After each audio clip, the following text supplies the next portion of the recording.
porra, Paulo, eu preciso da tua ajuda. Falei, claro, professor, o que que a gente pode fazer?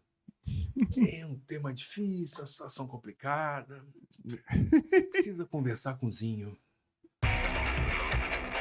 Basicamente subimos juntos. Então, essa mudança era o Carlinhos, né? Que era um cara Isso. que já conhecia há muitos anos. Uhum. Então, era tranquilo fazer esse tipo de trabalho ali. Eu sei, Nem tanto. nem era tanto. Por que nem Nem tanto? tanto. Porque o Carlinhos, embora fosse um grande profissional, ele tinha ideias da época dele, Sim. né? E naquele momento, a psicologia ainda não era uma coisa tão importante na equipe principal, né? A gente já sabia que tinha que ter um trabalho de formação com as equipes de base, que chamava-se futebol amador, né? Não era nem futebol de base. Hoje é que a gente chama assim. Sim. Então, no futebol amador, né, da época, a gente sabia que a gente tinha que ajudar esses atletas. Mas a minha chegada no profissional se deu pelo Paulo Dantas, que era o vice de futebol Paulo Dantas. na época. Eu não sei nem se ele é vivo ainda. O Paulo Dantas me chamou para atender um atleta chamado Paulo César, que era do São Paulo. Não sei o sobrenome dele agora, não me lembro. Ele era do São Paulo e estava atuando no Flamengo. E aí fui atendi o Paulo César. Isso no profissional? Isso no profissional, no ano de 2000. E aí, 99 a 2000. Atendi o Paulo César, e aí depois cheguei no Paulo Dantas, e ele falou, e aí, como é que foi? Eu falei assim, precisa de uma ajuda aqui, uma aqui. Tá?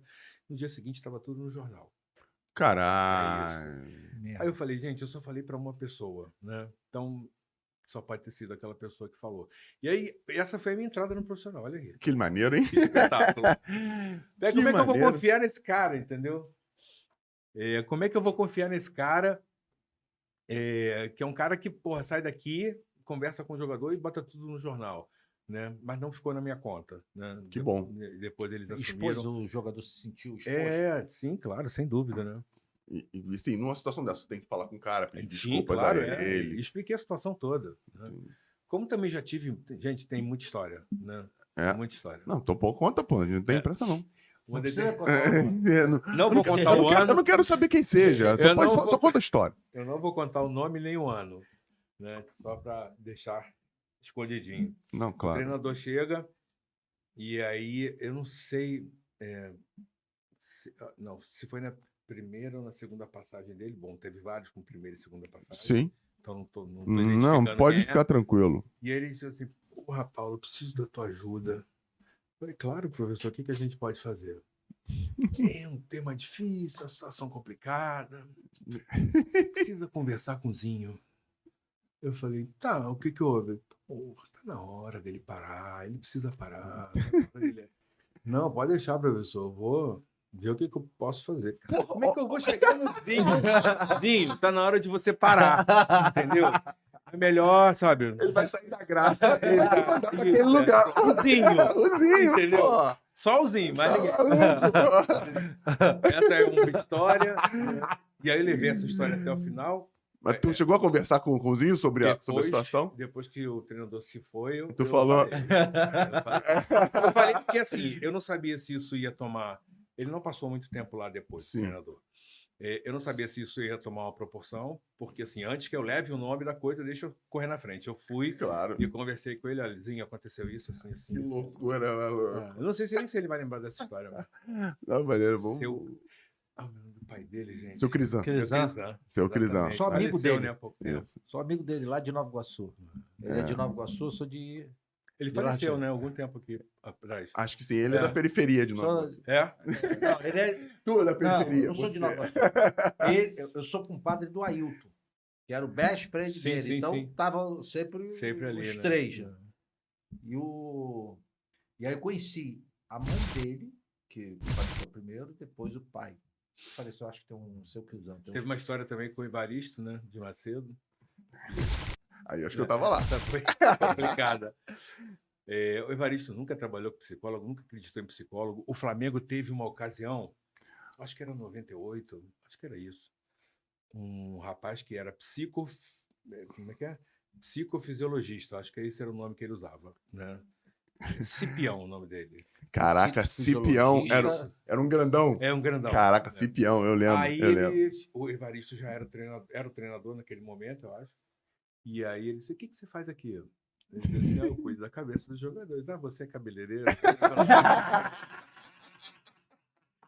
Aí quando chegou a minha vez, eu me adiantei Já pro tinha Evaristo. escutado, já. Eu falei, professor, eu não sou cabeleireiro. Aí eu já, olha só, cara. Assim, eu acho que eu fui mais intuitivo do que inteligente. Naquele instante ali, ele já abriu um sorriso. Acabou. Entendeu? Acabou. Eu já abri um caminho ali Já com abriu, ele. porque o Evaristo era fogo. Ele não queria fisioterapeuta no campo. É verdade.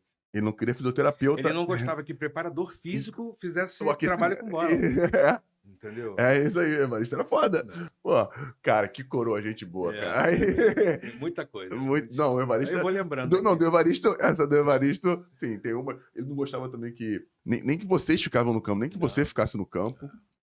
Era no lugar dele. Era o lugar Tinha dele. ciúme. Não sei, mas era o lugar dele e do preparador, do Eu acho auxiliar. assim, existem manias, características do treinador que a gente tem que respeitar. Né? Eu, pelo menos, sempre vi dessa forma. Né? Alguns treinadores pedem para eu estar na concentração. Exemplo, Paulo, quero que você preste atenção na hora da preleção, ver se está todo mundo atento, não sei o quê. No vestiário, né? Para ver se tem sempre um foco de alguma coisa. Hoje, no vestiário, o celular é um negócio assim gritante, né? E você hoje é comprovado por pesquisa científica que o celular drena a tua atenção, sim, né? Vai embora o teu percentual de atenção. Então a gente está sempre ligado ali. Mas tem treinador que não quer que fique no vestiário. Então, assim, eu vou respeitar também. Eu acho que isso tudo foi fazendo com que eu fosse ficando. Eu sou hoje o psicólogo, Fernando, mais longevo na história da psicologia do esporte no futebol. Não tem ninguém mais em tempo de trabalho do que eu. Isso não estou aqui me gabando. Isso é só uma constatação Não, mas deveria. de como é que eu fui criando o meu trabalho ao longo do tempo. De mim saiu Eric, que trabalhou no Flamengo, Adriana Lacerda, que hoje é psicóloga do Cuidar do Flamengo, né? Daniele Muniz, que foi psicóloga, hoje tem um curso de psicologia do esporte, e outras tantas pessoas foram se formando dentro dessa que chamam de escola do Paulo Ribeiro. Né? Tem. A galera chama de escola do Paulo Ribeiro. Isso. Porra, maneiro, mas tem alguma coisa? A galera tem alguma rede social, alguma porra? Vocês têm um grupo? A gente tem o grupo que eu te falei, né, da SOPES, que eu sou presidente hoje, né? Sim, isso. Dessa associação. Todo mundo Não é que todo mundo é. Todo mundo coloca em cima de mim, assim, porra, o Paulo... É o precursor, foi o primeiro. Isso, tem gente que diz assim, o Paulo era tudo mato. Não tem essa história no querido Bandeirantes, da Barra? Isso. Era tudo mato. Então, assim, era isso. Esse era eu lá atrás, né? Entendi. E eu fui capinando, né? Só que cada uma dessas pessoas que eu te citei tem a sua forma de trabalhar, entendeu? Eles não seguem a minha cartilha, né? Entendi. Mas vieram através do trabalho que eu deixei e deixo ainda hoje. Eu costumo dizer que a minha posição dentro do futebol ainda é uma posição muito política. Política no sentido de marcar um território para uma categoria, né? Porque, assim, quando dentro do futebol, porque é um esporte que tem uma visibilidade muito maior, né, do que outros esportes, você dentro do esporte, psicólogo Paulo Ribeiro, psicólogo fulano de tal, isso marca, né? Ou seja, o clube tem psicólogo e os clubes cresceram em termos de psicologia. Para vocês terem uma ideia, o Comitê Olímpico brasileiro, no ciclo olímpico de 2012, em Londres, eram 8 psicólogos do esporte para 200 e poucos atletas.